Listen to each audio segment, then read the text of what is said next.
Coucou tout le monde! Je vous retrouve aujourd'hui pour une vidéo J'ai lu où je vais vous donner mon avis sur mes 4 dernières lectures. Je commencerai par Quand la nuit devient jour, ensuite je vous parlerai de l'Élite 3, ensuite ça sera Avant toi, et enfin je vous parlerai de Phobos. On commence avec Quand la nuit devient jour de Sophie Jomain, publié aux éditions Pygmalion. Ce livre raconte l'histoire d'une jeune fille qui s'appelle Camille et qui est en dépression depuis très longtemps et elle estime que ses symptômes ne pourront jamais être guéris. Du coup elle prend la décision de demander l'euthanasie et donc c'est autorisé dans certains pays et du coup elle va s'y rendre pour pouvoir justement passer à l'acte parce qu'elle n'en peut plus de la vie. Et ce livre va vraiment nous ouvrir les yeux sur le fait qu'on peut vraiment en avoir tellement assez qu'on ne voit que la mort comme unique solution. Et c'est vrai que moi ça ne m'a pas tellement étonnée dans le sens où quand on lit ce roman, en fait, on se dit vraiment qu'il n'y a aucune solution. Cette fille, elle vit un enfer. Pour elle, vraiment, il n'y a aucune autre méthode pour arrêter ses souffrances que de mettre fin à ses jours. Et c'est vraiment horrible comme histoire, c'est très touchant. Et justement, on va suivre en fait son séjour dans l'hôpital où elle va perdre la vie suite à plusieurs mois de... Justement, en fait, elle est suivie par des médecins qui doivent vraiment être sûrs qu'elle est vraiment certaine de son choix. Et c'est pour ça que on la suit tout au long de l'histoire en se demandant comment ça va finir, en se demandant si elle va vraiment passer à l'acte ou pas. Et dans ce livre justement elle va faire des rencontres qui vont peut-être ou pas du tout lui ouvrir les yeux sur certaines choses. Et j'ai trouvé que c'était terriblement touchant, que c'est une histoire qui vraiment nous fait prendre conscience que cette situation existe, nous fait aussi prendre conscience qu'il y a certaines personnes autour de nous qui ne vivent vraiment pas la vie de la même manière que nous et qui n'en peuvent plus, qui ont vraiment besoin que ça s'arrête. Ça peut paraître fou, mais je trouve qu'en lisant ce livre ça nous ouvre vraiment les yeux à ce propos et j'ai trouvé ça vraiment fabuleux. L'écriture de Sophie Jomain est très belle, je ne la connaissais pas encore et je suis ravie d'avoir pu la découvrir dans ce livre aussi bouleversant. Et sincèrement j'ai vraiment été très émue jusqu'à la dernière page. C'était vraiment quelque chose de très riche en émotions.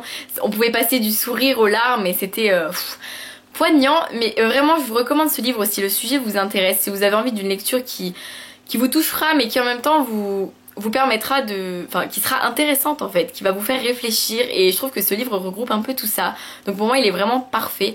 Si le sujet vous intéresse et si le résumé vous donne très envie, n'hésitez pas, pour moi c'est un très bon livre et je suis ravie d'avoir pu découvrir Sophie Jomain à travers ce roman. Maintenant je vais vous parler de l'Élite de Joël Charbonneau qui est le tome 3 publié aux éditions Milan dans la collection Macadam et qui se nomme Dernière épreuve. Ma vidéo sur la trilogie a été postée la dernière fois donc du coup n'hésitez pas à aller la voir si vous voulez que je vous donne envie de lire toute la trilogie. Moi je vais vous parler un peu du tome 3 sans vous dire le résumé pour ne pas vous spoiler, mais en gros l'histoire de l'Élite c'est une jeune fille, Sia, qui se fait choisir pour un test qui lui permettra d'entrer à l'université. Donc elle est très heureuse parce que c'est une occasion en or qui lui permettra de s'élever au haut rang au lieu de rester dans les petites colonies là où vit sa famille. Mais elle va se rendre compte que les épreuves du test n'ont rien à voir avec ce à quoi elle s'attendait et c'est absolument sanglant. Et du coup voilà, c'est une dystopie. Pendant les 3 tomes il se passe énormément de choses. Et pour ce 3e tome, j'avoue que je l'attendais avec une grande impatience parce qu'à chaque fin de tome la suite ne peut se faire attendre, autant la fin est... on a l'impression qu'on a le couteau sous la gorge et qu'on nous dit bon bah voilà maintenant tu restes comme ça jusqu'à ce que le tome 3 sorte. Bon maintenant vous avez de la chance, tout est sorti donc vous pouvez lire cette trilogie, vraiment c'est génial. Et ce tome 3 au final j'ai adoré. En fait on met vraiment peu de temps à se remettre dans l'histoire, on commence à lire et voilà l'auteur nous rappelle un peu ce qui s'est passé et puis boum on est direct dans l'histoire, direct dans la saga et là c'est reparti pour plein d'aventures, plein d'actions, plein de suspense, plein de mystères. C'était essoufflant, c'était un rythme vraiment très énergique, mais justement c'est ce qui fait de cette lecture une lecture exceptionnelle. En fait pour moi c'était vraiment la saga qui... Le personnage de Sia est quelqu'un de très courageux que j'admire beaucoup. J'aimais beaucoup m'identifier à elle en me disant bon je suis pas capable de faire ça mais on va dire que là vu que je me sens comme elle bah enfin voilà j'avais l'impression de vivre de nouvelles expériences de lecture et c'était génial. Sia est vraiment un personnage fabuleux et très fidèle à elle-même en fait. On sent que l'auteur a vraiment travaillé ses personnages du fait que sur certaines décisions, bah même nous on s'y attend à ce qu'elle va choisir alors que pourtant ça pourrait paraître un peu ambigu. Pour moi ce 3e tome est génial. La fin est disons bien mais je m'attendais à différent mais en même temps je l'ai trouvé très bien. Donc voilà pour moi c'est une très bonne saga, très bonne trilogie qui du début à la fin vous promet plein d'actions mais vraiment c'est un truc de fou, les rebondissements ne s'arrête jamais et c'est ce que je trouve génial. C'est vraiment une dystopie géniale, de la science-fiction fabuleuse et je ne peux que vous recommander cette saga. Et donc si vous avez lu les 2 premiers tomes, n'hésitez pas, le 3e tome vaut vraiment le coup.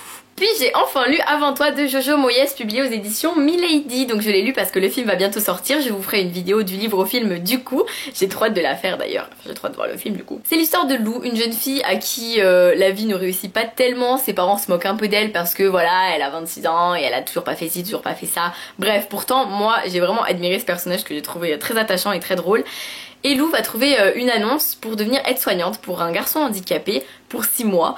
Mais en fait, il demande pas de compétences spéciales, ce qui est assez étonnant. Finalement, elle va vite se rendre compte qu'elle a été embauchée pour redonner envie à Will, donc le garçon tétraplégique, lui redonner l'envie de vivre. Et je peux vous dire que c'est pas facile quand face à nous on a quelqu'un qui ne peut plus rien faire seul et qui déteste être dépendant des autres, qui aimerait être libre, être seul. Et pour tout vous dire, au début je trouvais que c'était pas exceptionnel, je trouvais que c'était sympa, que ça allait virer sur de la romance et je me suis dit ouais bon c'est un peu facile. Et le livre fait 450 pages environ, on va dire qu'au bout de 150 pages, là j'ai commencé à sentir des trucs que j'avais pas ressenti depuis le début.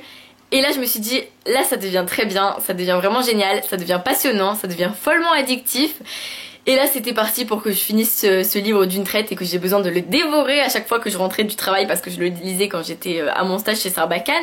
Et du coup je le lisais dans le métro, dès que j'arrivais là où je logeais, du coup je le lisais et c'était un truc de fou. J'avais qu'une envie, c'était de le terminer pour savoir comment ça allait se finir et pour être sans cesse dans l'histoire avec Lou et Will et tout ce qui va avec. Sincèrement, ce qui m'a vraiment le plus plu dans cette histoire, c'est déjà le fait de s'attarder sur le côté de la maladie justement, du côté handicapé du personnage de Will, parce que du coup on se rend vraiment compte à quel point c'est difficile pour quelqu'un qui ne peut plus rien faire seul. Et justement c'est encore une histoire d'euthanasie. En fait Will a décidé qu'il voulait mourir et qu'il allait se faire euthanasier tout comme Sophie Jaumin, donc enfin le livre de Sophie Jaumin que je vous ai présenté tout à l'heure.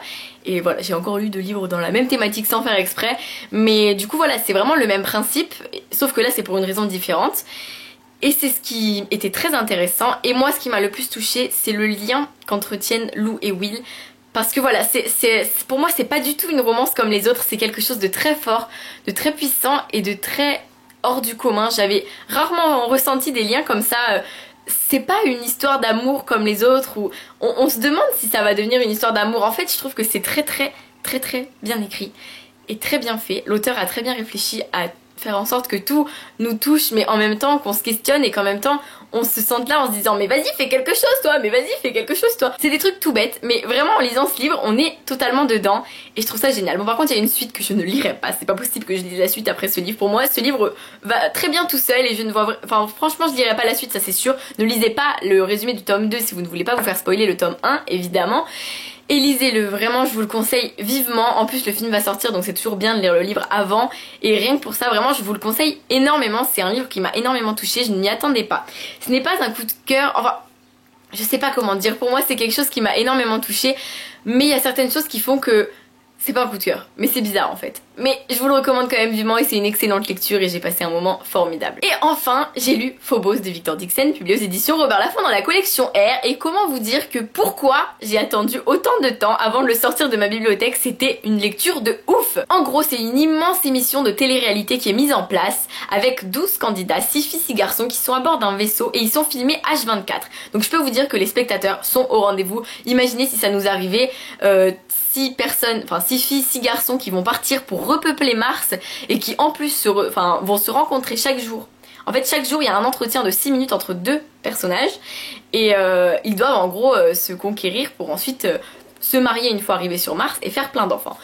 Sauf que tous viennent pour chercher l'amour et en même temps pour du coup aller sur Mars. Je pense que c'est le rêve de plein de personnes quand même, mais en plus là il y a un truc qui fait que il y a un truc qui cloche en fait. On se demande quoi, au début on comprend pas, puis en fait on finit par savoir et là on se dit mon dieu c'est pas possible, c'est quoi cette histoire, dans quoi ils se sont embarqués. Et on suit donc tout le périple du début jusqu'à, enfin bref je ne vous dis pas jusqu'à où parce que c'est une trilogie, mais en gros leur départ et tout ce qui se passe dans le vaisseau, en gros les entretiens, la vie en communauté. Et voilà, on suit ça et c'est juste terriblement addictif. Je ne saurais même pas spécialement vous dire pourquoi. En fait, l'idée de l'auteur est fabuleuse, je trouve ça génial.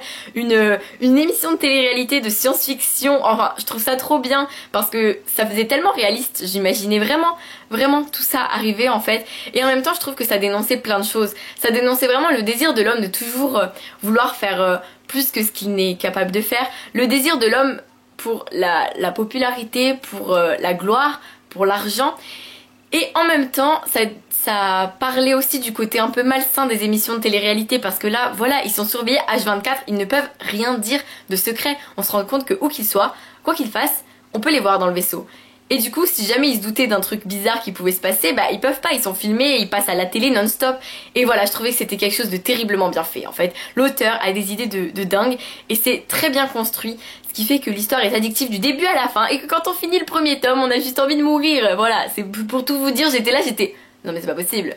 En fait, franchement, l'auteur a vraiment eu des idées géniales parce que quand je commence à arriver vers la fin, je fais mais ça peut pas se finir comme ça, mais ça peut pas se finir comme ça, parce que j'avais vraiment des idées précises de ce qui pouvait se passer et je me suis dit non ça peut pas finir comme ça. Et au final ça ne s'est pas fini comme je pensais que ça allait se finir, mais ça m'a encore plus frustrée. Enfin bref, du coup c'était horrible, je l'ai fini, j'étais là, j'ai fait bon, qu'est-ce que je fais?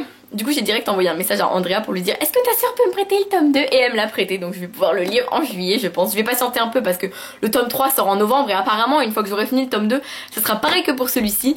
Donc je vais patienter un peu je pense. Bref en tout cas j'ai trouvé ça génial les idées. Le personnage de Léonore que nous suivons la plupart du temps, je l'ai trouvé super attachante. Pour moi c'est vraiment un personnage tellement humain qui a un caractère assez fort, mais justement c'est ce qui fait toute l'histoire. Et en plus bah voilà on a nos préférés dans les prétendants vu que du coup chacun se rencontre. Dans les filles on a nos petites préférées, dans les garçons on a nos petits préférés et bref c'est un livre excellent, je vous le recommande vivement et ça a vraiment été un coup de cœur en fait. Là je peux le dire, ça a été un coup de cœur. Ça faisait hyper longtemps que je n'avais pas été aussi accro à un livre et merci Phobos. Voilà, cette vidéo est terminée, j'espère qu'elle n'a pas duré trop longtemps et j'espère que ça vous a donné envie de lire ces livres parce qu'il n'y en a pas un seul que je ne vous conseille pas. Je vous les recommande tous, chacun pour une raison différente, mais vraiment je vous les recommande. N'hésitez pas à me dire en commentaire si ça vous a donné envie ou si vous les avez déjà lus, ce que vous en avez pensé, bref ce que vous voulez. Moi je vous dis à très vite pour une nouvelle vidéo et je vous souhaite de très belles lectures d'ici là.